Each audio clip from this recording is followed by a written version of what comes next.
Je suis un vieux chêne. 300 ans, ça ne se compte pas en anniversaire.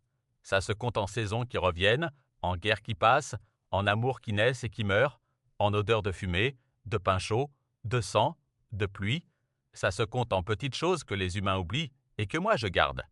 Je suis né bien avant les moteurs, bien avant les lignes électriques, bien avant que les chemins aient des panneaux.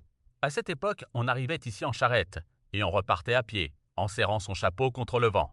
Je suis planté au bord d'un ancien chemin, assez loin du village pour que les secrets s'y déposent, mais assez proche pour que les gens viennent s'y confier. Sous mes branches, on a juré, on a menti, on a pleuré. Sous mes branches, on a enterré des objets pour plus tard, qui ne sont jamais revenus. Sous mes branches, on s'est embrassé avec l'impression d'inventer l'amour. J'ai connu des siècles où l'on parlait doucement, comme si le monde entier dormait, et d'autres où l'on criait, où l'on se battait, où l'on courait. Le sol, lui, n'oublie rien. Il garde les pas comme il garde les larmes. Moi aussi. Et aujourd'hui, je vais te raconter une époque. Une vraie. Une époque où les mots avaient le goût du fer, où les familles comptaient leurs vivants comme on compte des bougies, en se demandant laquelle s'éteindrait la prochaine. C'était en 1917. Je m'en souviens parce que l'air était étrange, ce printemps-là. Pas étrange comme une nuit où l'on se fait peur. Étrange comme un ciel trop calme avant l'orage. Les oiseaux chantaient, oui, mais pas pareil. Les hommes du village, eux, ne chantaient plus. On n'entendait presque plus les rires dans les rues. Même les enfants jouaient autrement, comme si leur jeu avait un poids. La guerre avait déjà avalé des prénoms. Elle avait déjà envoyé des lettres, celles qui sentent l'encre froide, celles que l'on n'ouvre pas tout de suite parce qu'on a peur que le papier contienne un trou. Dans les champs autour de moi, on voyait plus de femmes que d'hommes. Des femmes en sabots, les jupes relevées, les mains rouges de travail. Des vieux aussi, pliés comme des branches après la tempête. Et des adolescents avec des yeux d'adultes, comme si leur enfance s'était cachée derrière une porte qu'ils ne retrouvaient plus. Ce jour-là, il était tard. Pas la nuit complète, plutôt cet entre-deux où le monde hésite. Le soleil descend, la lumière devient dorée, et on ne sait plus si c'est beau ou triste. Une jeune femme est apparue sur le chemin. Elle marchait vite, mais pas comme quelqu'un qui rentre chez lui. Elle marchait comme quelqu'un qui cherche un endroit. Elle avait un châle sombre sur les épaules et une petite sacoche contre sa hanche. Dans son autre main, elle tenait quelque chose qu'elle cachait presque. Un ruban rouge, roulé, serré, comme si c'était fragile. Elle s'est arrêtée à quelques pas de mon tronc. Elle a levé la tête vers moi, et j'ai compris qu'elle ne me regardait pas comme un arbre. Elle me regardait comme on regarde un vieux témoin. Un grand silence vivant. Puis elle a parlé, tout bas, comme si elle avait peur de réveiller le monde. Je sais que c'est idiot. Elle a avalé sa salive. Ses doigts tremblaient. Mais je ne sais plus où mettre ça. Elle n'attendait pas une réponse. Les humains font souvent ça. Ils parlent à voix haute, juste pour ne pas étouffer de l'intérieur. Elle s'est approchée et a posé la main sur mon écorce, comme on s'accroche à quelque chose quand le sol bouge. « Il s'appelle Julien », a-t-elle murmuré. Le prénom est sorti d'elle comme une prière. Ils l'ont rappelé, encore. Ils disent que c'est pour la patrie, mais moi je vois juste un garçon qui n'a plus de sommeil dans les yeux. Elle s'est mise à rire une seconde, un rire minuscule, sans joie. Il a 20 ans. 20 ans, tu te rends compte ? Il devrait avoir peur de rien. Il devrait être arrogant, idiot, amoureux, pas comme ça. Elle a serré le ruban rouge dans sa paume.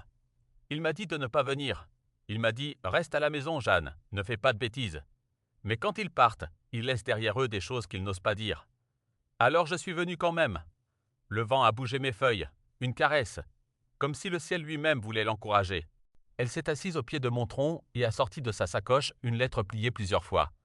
Pas une lettre officielle, une lettre qui avait été relue, froissée, regonflée par l'espoir, puis repliée. Elle l'a ouverte, mais elle ne l'a pas lue. Elle l'a juste tenue devant elle, comme si les mots pouvaient la brûler. « Il m'a écrit ça hier », a-t-elle soufflé. « Il m'a dit qu'il ne savait pas s'il reviendrait, et que s'il ne revenait pas, je devais vivre quand même. » Elle s'est tue et un silence énorme s'est posé entre nous. Un silence où l'on entendait tout, le lointain d'un chien, une porte qu'on ferme dans le village, le froissement des herbes. Puis elle a repris, la gorge serrée. Mais comment on vit quand on a mis son avenir dans les mains d'un autre ? Elle a plié la lettre, très soigneusement, comme si elle rangeait une pièce précieuse.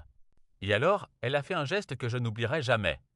Elle a noué le ruban rouge autour d'une petite branche basse, accessible, presque à hauteur d'épaule. Un nœud simple. Pas un nœud joli, un nœud sérieux, celui qu'on fait quand on veut que ça tienne. Si je le revois, a-t-elle dit, il saura que je suis passé. Il saura que je l'ai attendu ici. que je ne l'ai pas laissé partir tout seul. Elle a posé son front contre mon écorce, brièvement, 1 seconde. Puis elle s'est relevée d'un mouvement sec, comme si rester plus longtemps l'aurait fait s'effondrer. Elle a fait demi-tour. Elle a commencé à repartir vers le village. Et à mi-chemin, elle s'est arrêtée, sans se retourner. « Je suis pas courageuse », a-t-elle dit. Puis elle est partie. Et moi je suis resté là, avec un ruban rouge qui bougeait au vent comme une petite flamme. La nuit est tombée, le ruban était toujours là.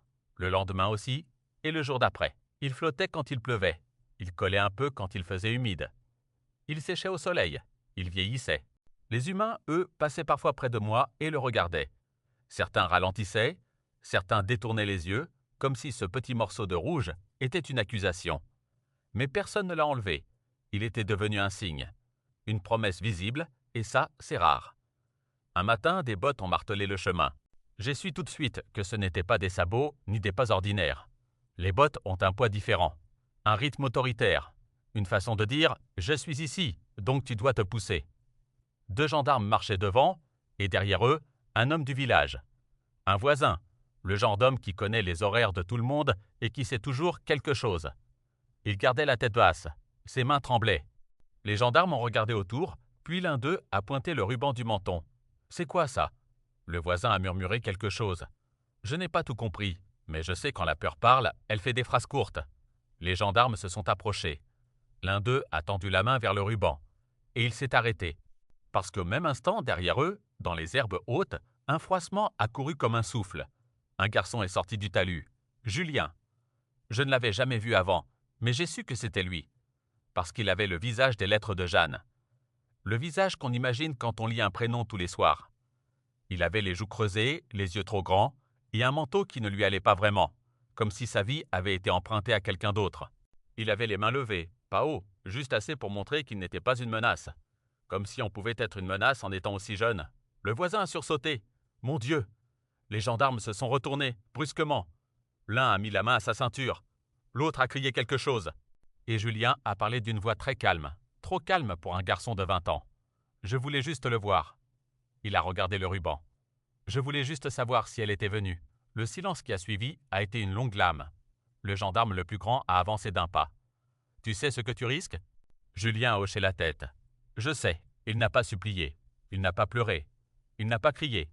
Il avait l'air fatigué, comme quelqu'un qui a déjà vécu trop de choses en trop peu de temps. Il a fait un pas vers moi, lentement. Et j'ai senti, dans tout son corps, qu'il ne venait pas chercher un miracle. Il venait chercher une preuve. Juste une. Le ruban rouge a bougé dans le vent, léger. Julien a fermé les yeux un instant, comme si cette petite chose lui rendait de l'air. « Elle est passée », a-t-il murmuré. Puis il a tendu la main, non pas pour prendre le ruban, mais pour le toucher du bout des doigts, comme on touche une épaule, comme on touche un souvenir. Et c'est à ce moment-là que le gendarme l'a attrapé. Un geste rapide, violent, Julien a vacillé, mais il n'a pas résisté. Il a juste gardé les yeux sur le ruban, sur la branche, sur moi. « Dites-lui », a-t-il commencé. Le gendarme l'a secoué. « Tais-toi !» Julien a serré les dents. Puis, d'une voix très basse, il a dit quand même. « Dites-lui que je l'ai vu. » Ils l'ont emmené. Le voisin est resté planté là, comme un homme qui vient de se rendre compte qu'il a vendu son âme pour être tranquille. Puis il a reculé, et il est parti sans un mot. Le ruban rouge est resté. Les jours suivants, il y a eu des chuchotements dans le village, des fenêtres qui se fermaient quand quelqu'un passait, des conversations interrompues, des « tu savais » et des « faut pas en parler ». Et Jeanne est revenue. Pas tout de suite, 2 jours plus tard. Elle marchait moins vite cette fois, comme si chaque pas lui coûtait. Elle s'est arrêtée devant moi et elle a vu. Elle a vu le ruban encore là, et elle a compris. Les humains ont parfois besoin de peu pour comprendre. Un morceau de rouge, une branche et l'absence. Elle a mis la main sur sa bouche. Puis elle s'est laissée tomber à genoux dans l'herbe. Pas pour prier, pour ne pas tomber tout court. Non, non, non, elle a parlé comme on parle à une porte fermée. Puis elle a levé les yeux vers moi, furieuse et perdue à la fois. « Tu l'as vu, toi ?»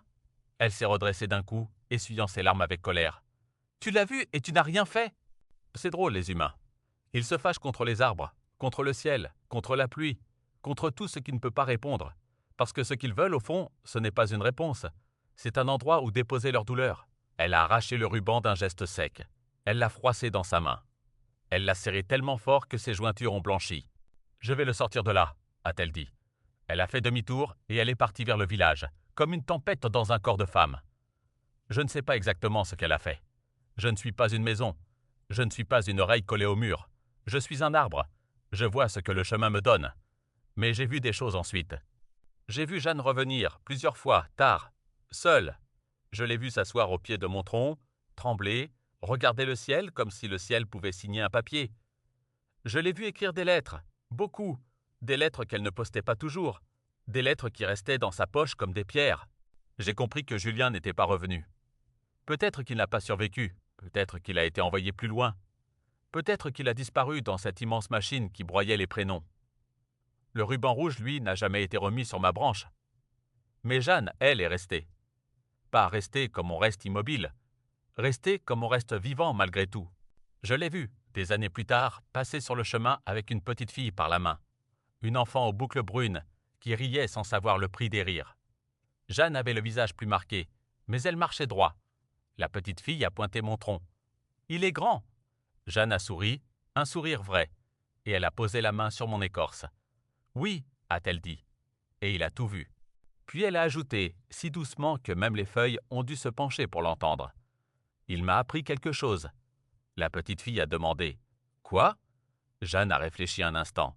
« Que l'amour, c'est pas seulement attendre, c'est agir, même quand on a peur. » Elle est repartie avec l'enfant, et moi, je suis resté là, avec cette phrase dans le bois. Tu vois, c'est ça les époques.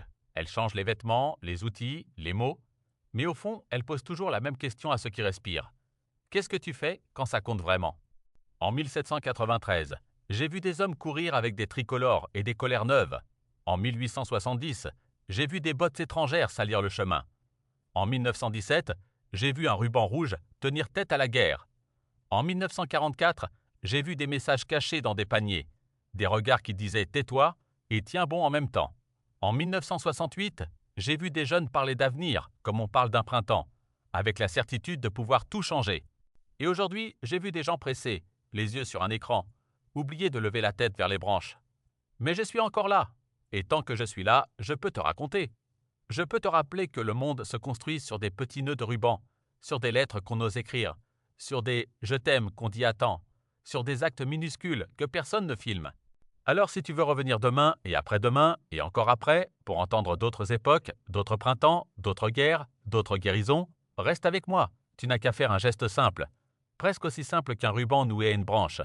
Abonne-toi et marche avec moi, épisode après épisode, jusqu'à ce que ton propre cœur se souvienne de ce qu'il savait déjà.